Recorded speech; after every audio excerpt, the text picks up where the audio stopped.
Hi and welcome to my first proper video. I'm Michelle. I run a little web store called Pardalote Makes. I live in Port Punker, which is a tiny little town up in the mountains in Victoria in Australia. Most of what I make with a needle and thread. I stitch on fabric, felt, paper, and I like to make three-dimensional embroidery and textile forms. My work has changed a lot over the years, but I think I'm always influenced by nature, by science and maths and the things that I love. But in this little video, I just wanted to chat to you about what I've been up to, the work I've been doing, both the stitched work I've been doing, but also some of the tutorial and learning stuff that I've been doing and share that with you. And I'd also like to spend some time just stitching together. So that was my idea for this video. So grab a hot cup of tea or a beverage of your choice. I've got tea, and something to do or make as you watch.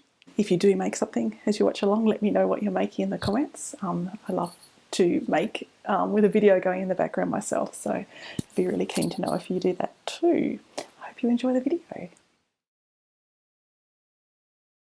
Okay, I thought I'd talk a little bit now about what I've been working on recently. So this is a bit of a show and tell of some of the work I've been doing over the last couple of months. So I've gathered some bits and pieces around so I can chat to you about what I've been doing, and I thought I'd start with some work for the shop. So the first thing I've been working on is these crocheted forms. My dad's a wood turner and he's made a range of really interesting wooden shapes for me.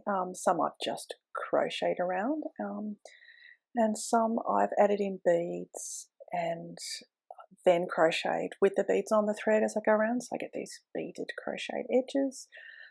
They're a nice blend of soft and hard. The wood and the wool and the beads work really well. Amy in the shop has them scattered around her shop with her pottery and other interesting bits and pieces, and they look really nice in amongst other pieces in the shop. I've also crocheted around stones and then stitched them. So this is an example of one of those. You can see the stone on the base. And it's just felt that I've embroidered with French knots and some eyelets, and then I use crochet around the edge to hold it all in place and have these sprouty felt things that are popping out. They're a little bit like mushrooms that are just stitched felt, and then I bead the edges of some of them so they look quite fun. And I'm thinking I might do some more of these. I've done one more for the shop in different colours. This one's for me. It matches the colours in my bathroom. But I've been thinking of doing one in teals and greys and orange that I think I'll stitch with you later in the video. And here's the one I did for the shop, which is yellows and teals. And I'll put a link to some photos for some other things in the video as we go. Just editing a little bit of a clip here of some stones that I have sitting around the house that I'd forgotten that I had. And so it shows you the range of different crochets. So this one's just crocheted without beads, and this, so is this one and this. And then these two I've added beads to, either little rows or completely covering the edges. I really like to do that. So it's got a felt base and crochet around the edges with beads. So these are just some crochet rocks I found that I did have sitting around that I could share with you. So they've got wood and I've got stone.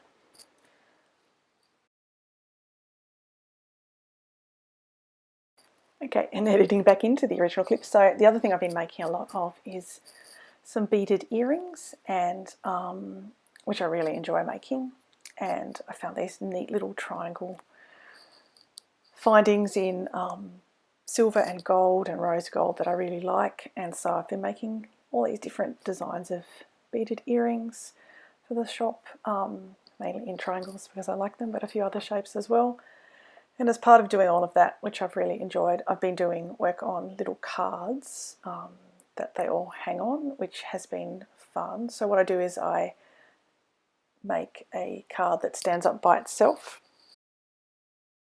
And I've just got my own little Pardalote brand on there. And I think they look kind of cute. So that's another thing I've been working on. Speaking of branding, I've also been working on business cards. These are my old business cards, which I've had for many years. They're just white on the back. And Amy has these cute little tiny business cards that some of the other artists in the area have been using, and she just has them sitting in little pottery vessels near the checkout, and they look super cute. And so I ordered some of my own made, and I'm really pleased with them. So there's these tiny little business cards, and I've just had them printed with different photos of my work, and on the back it's just got my socials and my little Pardalote logo sitting on the back. So I'm really pleased with those. They were a bit of fun to have made. And then the other thing I had made, which was kind of crazy, was a little stamp, which I'm really enjoying as well. So I'm using that to stamp on my cards, because originally I was just writing on, drawing a little bird every single time, but having a little stamp is really nice, so I just stamp my little bird. One of the other things I've been working on a lot lately is needle lace. I really enjoy making little lace elements, both in my embroidery and as freestanding pieces. So I just have these two little freestanding lace things that I've got that I haven't yet put on a base, but what I've been tending to do is make the lace on wire and then use not cut the wire, but have the wire hanging out of the piece, and then I thread wrap that and then incorporate that in a base. And I'll just show you some photos now of some of those pieces. Some of these are two I've painted, which was a little bit of fun, and then there's a little cluster of some that I've just put on white bases, and sometimes I embroider them and sometimes I bead them. So that's those. And then, speaking of freestanding forms, I've been making a lot of wire-edged felt pieces. I like making them in ways so they stand up by themselves, but these are flat pieces that don't stand up by themselves, but I might incorporate them into a piece of work of some sort, like I have for my butterfly piece, which I'll show you in a moment. So this is what I meant when I was talking about my butterfly piece. It's inspired by an electron microscope photo I saw of the scales on a butterfly's wing, and I was really taken by the colour and the shapes of the scales, and so I thought it would be fun to incorporate that in a piece of work. So I just painted some little butterfly scale shaped pieces and stitched them onto this and edged it and sort of made them into triangular shapes that are kind of reminiscent of butterfly wings. I think I need another piece here though that's maybe in a different colour, maybe orange or something, and then I'll just, I don't know, maybe a square or something, I'm not sure. I don't think I'll do another triangle, and then I think I'll frame that up somehow. But I'm really enjoying these wire edge thread wrapped pieces at the moment. And then the last thing I've been working on, which is a tutorial, a downloadable tutorial rather than a piece of work in itself, although I've had to do some stitching to go along with it, is I've had a lot of questions online about my sort of inlay / mosaic technique, where I layer coloured pieces of fabric underneath a sheer layer and then stitch around them. It's sort of like an applique or a trapunto style, and you can get lots of different textures and effects by doing that. And so I thought it'd be nice to do a tutorial of that, and so I've just made up a little tutorial. It's available on my shop now, which is to make a little pin cushion, a bit like this one. The example one is just like a little brown and grey tortoisey kind of shape, but you can make a little mushroom, or you can make like anything you want. So it's just got a few templates you can print out and do yourself, or you can make up your own designs, but it steps you through all of the techniques that I use in making this inlay or mosaic technique for stitching. So it's a bit of fun.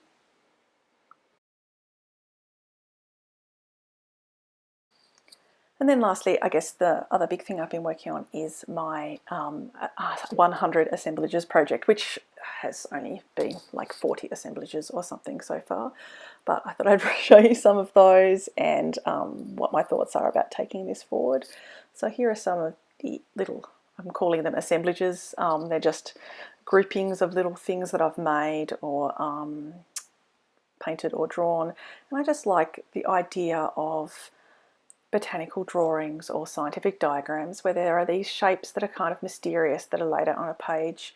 Sometimes are labelled and sometimes aren't, and that sort of form some sort of reference to, you know, how a plant grows or the pieces of a flower, and when you pull them all apart they don't really look like anything, but they magically become a whole thing. And so I kind of like that idea, and so these are kind of loosely inspired by that idea.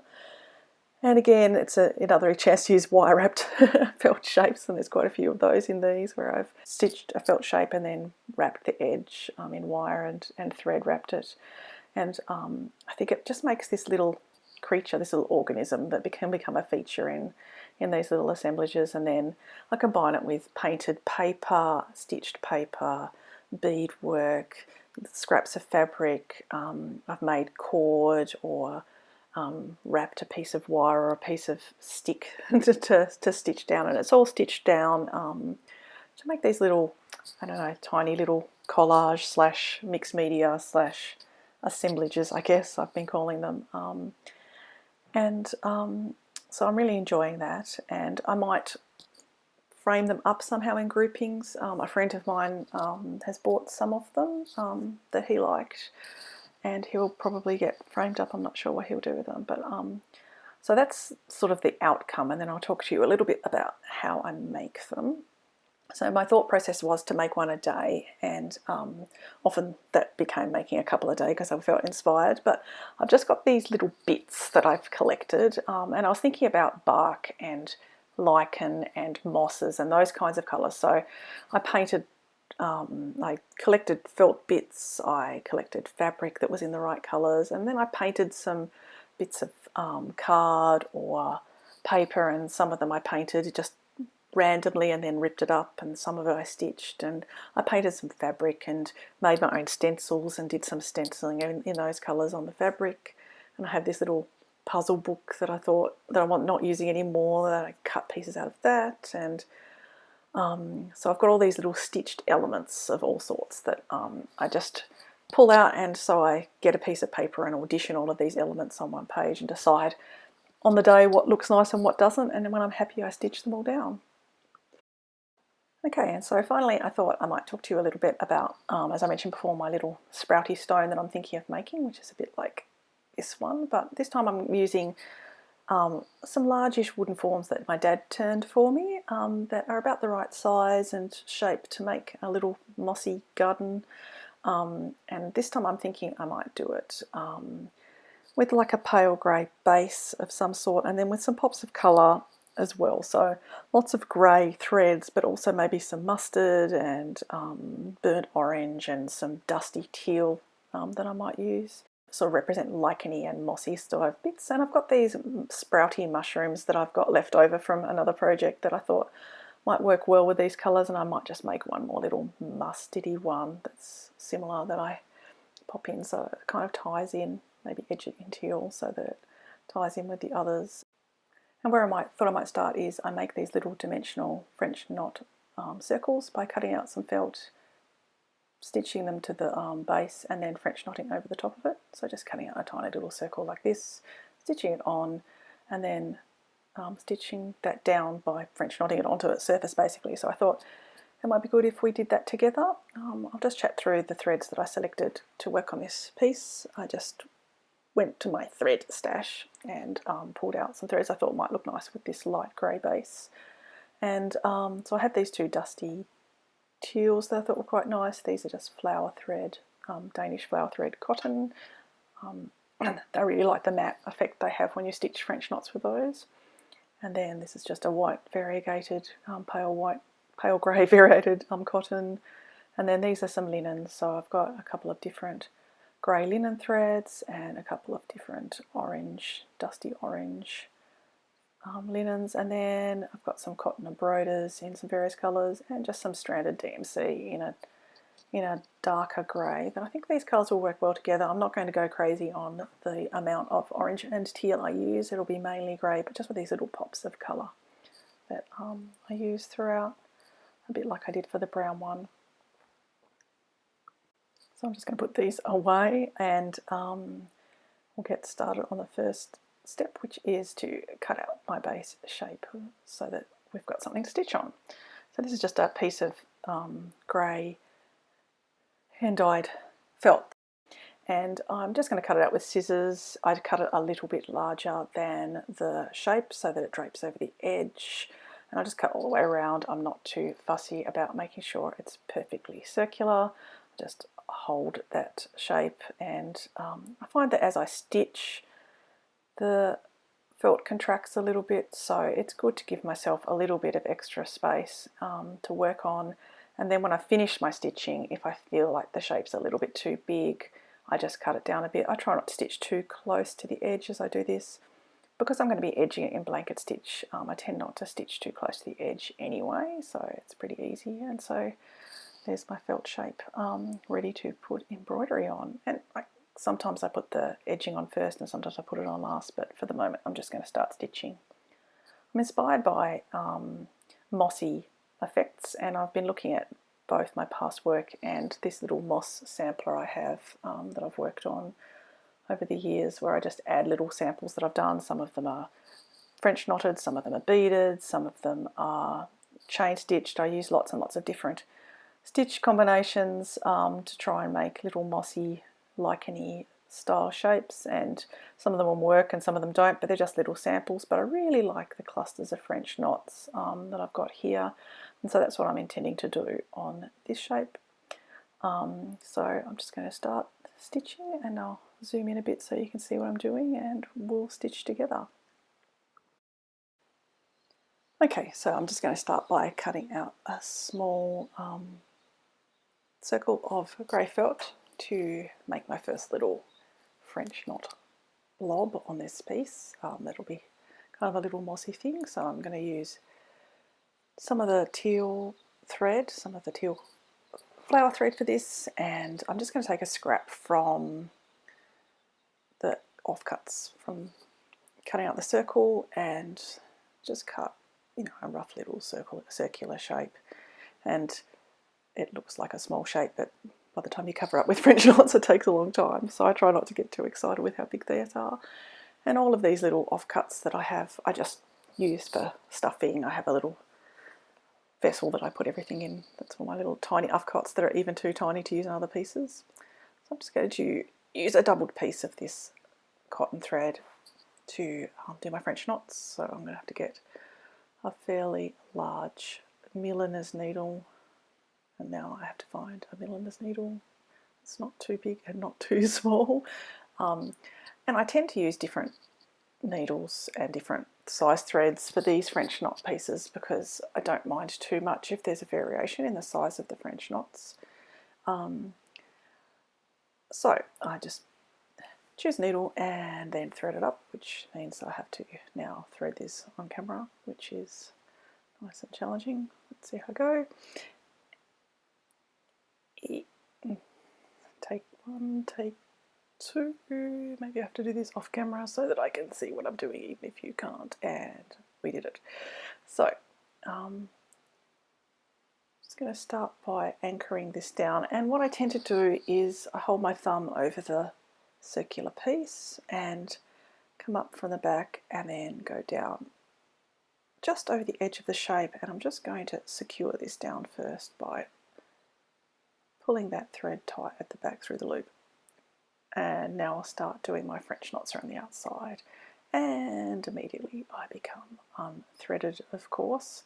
So back to threading up here where you can't see it, but I can. The camera's not in the way. I might need to just trim this a little bit closer, so maybe I can do this on camera now that I've neatened the ends of those threads. And success! Yay! Okay. So now I'm just going to French knot my way around, and for a piece like this I tend not to use a hoop, I just do it in hand. I just wind my thread round, and then at the back I'm holding it, the needle between my fingers so I can hold it fairly steady, and to do it knot by knot fairly close all the way around the edge, just stitch by stitch. And as I say, I just hold the shape in place with my thumb, bring my needle up through both layers of felt to my little knot, and then come down just over the other side of the felt. It's a bit like doing French knots in fabric where you skip a couple of threads so that you don't accidentally pull your knot straight back down through the fabric. So you try to skip a couple of threads. It's a bit like this here. don't have to worry about that as much in felt, but I find that again, stepping a little bit away when you come back down through the felt makes your French knot sit nice and straight, and here it also helping to anchor down my shape. So all I'm going to do is work all the way around this shape, and then I'll come back and show you where I get to.